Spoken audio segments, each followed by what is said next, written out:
Welcome to this explainer. Have you ever wondered how a city actually goes about building its future? Like the real nuts and bolts mechanics of it?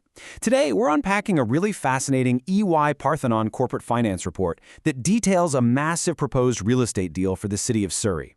When a municipality wants to build something truly transformative for its downtown, finding the right piece of land isn't as simple as just, browsing real estate listings.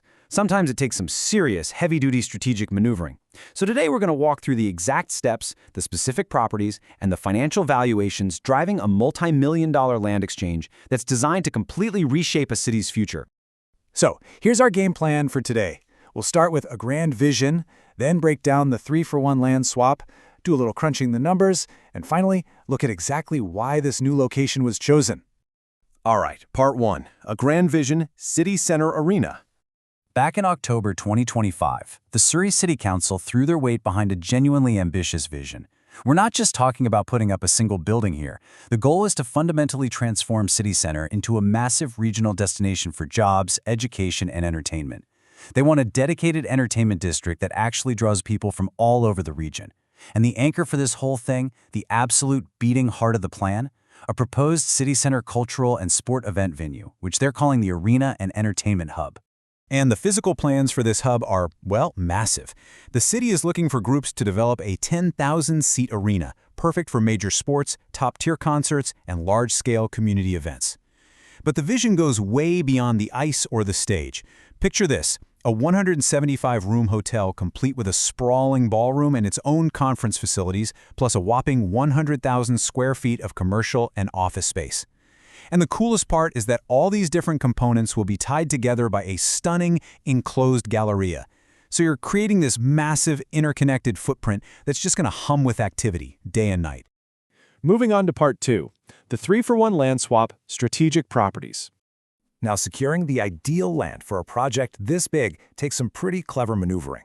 The city identified a privately owned parcel that was absolutely perfect for their downtown needs. But instead of just writing a giant check to buy it outright, they got creative. They proposed a complex land exchange. Essentially, the city is taking assets spread out across different suburban and industrial areas and consolidating all that value right into the downtown core. It's a fantastic piece of municipal strategy that lets a city fund a grand vision using the assets it already holds. Let's look at exactly what's on the trading block here. Surrey is offering up 3 distinct properties. You've got 2 undeveloped suburban parcels out in Campbell Heights. That's almost 19 acres completely zoned for industrial and warehouse use. And then there's the Cedar Hills Shopping Center, which is a fully leased retail plaza anchored by a national pharmacy. In exchange for those 3 disparate, non-central assets, the city gets one prime 5-acre piece of real estate at 10355 King George Blvd, smack dab in the middle of their future entertainment district. Okay, let's get into Part 3, crunching the numbers, valuation summary. The obvious question for any taxpayer is, does this trade actually make financial sense? Like, how did 3 random properties equal 1 downtown parcel? Well, check out the numbers. The proposed transaction value for that single downtown property is set at $116.6 million, which perfectly matches the city's independent appraisal. Now, look at the other side of the ledger. The 3 outgoing properties are valued at $19.9 million, $63.5 million, and $33.2 million. You add those specific valuations up, they come to exactly $116.6 million. The math balances perfectly on both sides of the trade. It's a remarkably symmetrical deal.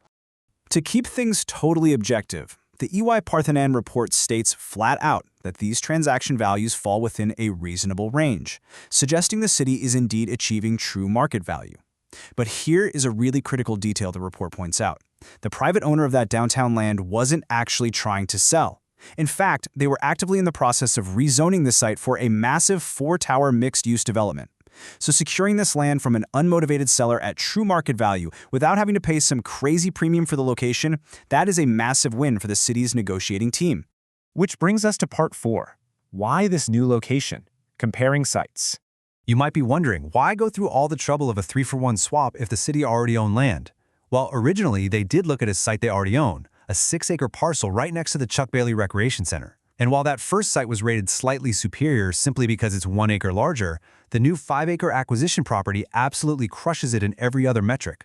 According to the report, the new site is rated far superior in essential categories like feasibility, frontage, landmark potential, and accessibility. It's just a much stronger foundation for a vibrant entertainment hub. And honestly, those far superior ratings make total sense when you look at the geography. This new acquisition site sits directly adjacent to Surrey City Hall, Civic Plaza, the City Centre Library, and, crucially, the Surrey Central SkyTrain station. By placing the 10,000-seat arena here instead of the original spot, the city is leveraging its existing municipal transit and infrastructure to the absolute max. It concentrates development right in the core, which drives job growth and creates a highly visible, transit-oriented hub exactly where the action already is. So, we've unpacked this massive 10,000-seat vision, we've looked at the clever mechanics of trading 2 industrial parks and a shopping mall for one central 5-acre plot. And we've verified the exact math that balances the scales at $116.6 million. Knowing the financial fairness and the strategic geographic upgrades outlined in this report, I'll leave you with this final thought. With all the pieces aligned, does this 3-for-1 property swap hold the ultimate key to unlocking Surrey's downtown transformation? Thanks so much for joining us for this explainer, and we'll catch you next time.